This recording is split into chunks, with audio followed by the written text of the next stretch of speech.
What if the Celtics just signed a guard that no one saw coming, but who might secretly become one of the most valuable chess pieces in the entire rotation? Max Shulga is not a name that echoed through the Barclays Center on draft night. He did not dominate headlines, he didn't trend on social media, and he certainly wasn't projected to shake the NBA, but that silence might be exactly what makes this move so dangerous, so smart, and potentially so historic for the Boston Celtics. Why would a reigning NBA champion, loaded with star power and already pushing deep into the luxury tax, burn a two-way contract on a player taken near the bottom of the draft? Why commit to Max Shulga, the 57th overall pick, when the roster already features elite perimeter depth? The answer is layered and more provocative than it looks on paper. Let's start with what most people are ignoring. Shulga wasn't just a solid college player, he was a late bloomer who exploded into relevance under extreme pressure. After transferring to VCU, he didn't just adapt, he took control. He led the team, he became Atlantic 10 Player of the Year. Postinga stat line that screams versatility with 15 points, nearly 6 rebounds, and 4 assists per game while shooting just under 40%. From deep, these are not hollow numbers from an empty system. They came in games that mattered, under a coach that demanded responsibility, on a team that needed someone to carry them, and he did. But here's the twist. The Celtics didn't just fall in love with college tape. They saw something in Vegas. Yes, his shooting during Summer League was erratic, hitting only 24%, but if you stop the analysis there, you're missing the bigger picture. He averaged nearly 4 assists in just 21 minutes and played elite on-ball defense with almost 2 steals per game. That ratio of playmaking to minutes suggests something bigger is brewing, something that can be molded, something that Celtics player development staff have already proven capable of maximizing. So, what if Shulga's bad shooting wasn't a flaw, but a disguise? What if his true value isn't as a scorer, but as a connective guard who can create flow off the bench, defend at multiple positions, and stretch the floor just enough to keep defenses honest? And now here's where it gets really intriguing. Boston traded the 32nd pick to collect more second-round capital. At first glance, that seemed like a move rooted in luxury tax gymnastics, but dig deeper and a pattern emerges. For second-round picks, including the 57th that became Shulga, were acquired. This was not an act of desperation, it was precision. Brad Stevens didn't accidentally fall into Max Shulga, he targeted him. That should make fans pay attention. Could it be that Boston sees in Shulga what the league missed and other overlooked talents like Austin Reeves or Jose Alvarado? The NBA is evolving, and so are the blueprints for finding impact players. It is no longer just about lottery picks. It's about value per contract slot, and Shulga's deal is pure gold if he pans out. His two-way contract does not touch the salary cap, yet he's eligible for 50 regular season games. That is the definition of low risk, high reward, and let's not forget, Boston has one of the most efficient development pipelines in the league. But let's ask the uncomfortable question. What if Shulga outperforms Pritchard or even Simons in specific matchups? What happens if his defense proves more reliable in gritty playoff minutes? Would Joe Mazzulla have the courage to give a two-way player real postseason minutes, the way Miami trusted Caleb Martin before he blew up? This signing isn't about July headlines, it's about April surprises. It's about having a weapon no opponent is game planning for. Shulga might not play a single game for the main Celtics. He could slide right into the back end of a regular season rotation that will rest stars and protect legs ahead of the playoffs. And if that happens, if Max Shulga becomes a name Boston fans start chanting at TD Garden, the question won't be who is this guy? It will be how did the rest of the league miss him? Boston is over the tax, yes, but every cent spent must now bring value. Shulga costs virtually nothing and might end up mattering when it counts most. This isn't filler, this is strategic leverage. This is how contenders stay one step ahead while the rest of the league plays catch up. Could the Celtics be quietly crafting a trade that changes the entire shape of their championship defense? Forget what you thought you knew about offseason priorities. Forget the idea that Boston is sitting still, because behind the noise of flashy names and public narratives, something far more surgical is taking place. And it centers around one name not enough people are talking about: Nick Claxton. The buzz is building. A deal that would send Anthony Simons to the Brooklyn Nets in exchange for Claxton. And a second-round pick is gaining real traction. At first glance, it seems like just another minor reshuffling, but if you peel back the surface, what emerges is a move that could drastically tilt the Celtics' front court identity for the next 3 seasons. And here's the twist. This isn't just about replacing Kristaps Porzingis or filling a temporary void left by Al Horford. This could be the foundational pivot that allows Boston to evolve from a title-winning roster into a sustainable powerhouse. Ask yourself this: why would Boston part ways with Simons, a dynamic scorer who averaged over 19 points per game last season and is just 26 years old? Why move on from a player with elite offensive instincts, shot creation, and playoff-ready confidence because the Celtics already made their choice? Simons was never the long-term plan. He was a brilliant asset acquisition, a cap chess piece. Brad Stevens doesn't collect talent randomly, he stacks value. And now that value might be flipped into exactly what Boston is missing. Claxton is not a star in the traditional sense. He doesn't stretch the floor like Porzingis. He doesn't have Horford's passing vision or playoff resume. But what he brings is something Boston fans should be craving: relentless athleticism, switchable defense, youth of vertical gravity. He's not a luxury, he's a need. At just 26 years old, Claxton has quietly turned into one of the most effective interior defenders in the NBA.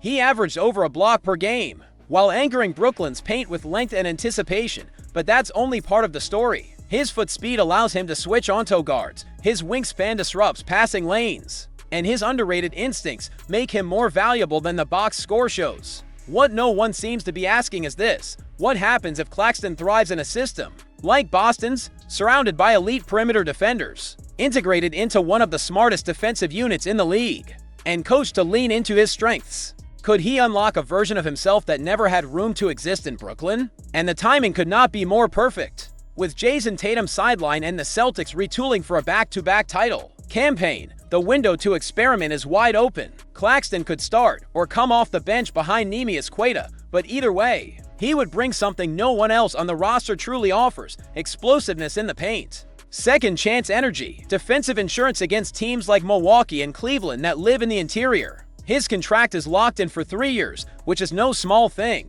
While most of the league is drowning in bloated cap sheets, Boston would have a starting caliber big man on a deal that doesn't cripple flexibility. The addition of a 2027 second-round pick is icing on the cake. And you know Stevens values every single future asset. Now let's talk about the other side. Simons, while electric, does not project to be the third guard in a backcourt that already features Derek White and Peyton Pritchard. There are only so many touches to go around. Boston's system isn't built around ISO-heavy guards. Trading him is not a loss, it's a tactical redistribution of resources. And yet the market has been slow. The longer Boston waits, the more leverage they risk losing. That's why the Claxton deal might be the smartest play on the table. Brooklyn gets a potential scoring engine next to Michael Porter Jr., someone who could finally stabilize their backcourt or be flipped again later. Meanwhile, Boston shores up its interior without gambling the future. What if the Celtics are about to flip a $100 million asset for a proven scorer without giving up a single cornerstone of their future? Anthony Simons arrived in Boston as part of the ripple effect from the Jrue Holiday trade. But what if his true purpose was never to wear green and white at all? What if Simons is the key that unlocks a bold 3-team trade? One that brings a 6-time All-Star into a Celtics roster that's still quietly built to dominate the East, even without Jason Tatum. The latest rumor does not whisper, it roars. A proposed deal would send Simons and a first-round pick to Sacramento, landing DeMar DeRozan in Boston and Georges Niang in Sacramento. Meanwhile, Sam Hauser would head to Atlanta in exchange for 3 second-round picks. It sounds wild. It sounds chaotic, but take a step back. The deeper you dig, the more it makes sense. And the bigger the picture becomes. Let's start with what almost no one is talking about. This trade would not just be about names. It would be about timelines, contracts, and competitive psychology. With Tatum sidelined, Boston knows it cannot rely on coasting through the East. The target is still on their backs. And with Porzingis and Holiday out of the picture, they cannot afford to walk into the season without offensive firepower from the wing. Enter DeRozan. DeRozan is not just a bucket. He's a mid-range assassin, a playoff-tested veteran who thrives in late-game execution. He's someone who can control pace, carry second units, or even lead the offense when Jaylen Brown is off the floor. In a league obsessed with threes, DeRozan dares to play a different game, and defenses still can't stop him. And here's the kicker. His fit in Boston might be cleaner than anyone expects. With Derek White running point and Brown playing the 2, DeRozan could operate as a hybrid 3-4 in Matsula's offense. He would feast on switches, attack mismatches, and force help, opening up space for Boston shooters. His playmaking has quietly improved year after year, and on a roster with high IQ cutters and floor spacing, his effectiveness could skyrocket. But here's the real shocker. Boston wouldn't be giving up any of their long-term assets. No Pritchard, no Queta, no rookies. Just Simons, who may never fit the Celtics system to begin with, and a 2027 first-rounder. That pick is unprotected, yes, but Boston is not planning to be a lottery team in 2 years. That's a calculated risk, a champion's gamble. And what about Sacramento? They get what they actually need, a young, explosive guard who can push the tempo and stretch defenses. Simons is a better long-term fit than DeRozan, who is already 35 and entering the twilight of his prime. The Kings, desperately trying to escape the play-in purgatory, would finally have a dynamic scoring guard to pair with De'Aaron Fox and Domantas Sabonis. Simons is not just a throw-in, he's a potential franchise piece. Still, this is about Boston, and the move is bigger than people realize. Imagine a playoff rotation of Derek White, Jaylen Brown, DeMar DeRozan, Xavier Tillman, and Neemias Queta. With Peyton Pritchard and O'Shea Brissett coming off the bench, this is not a rebuild.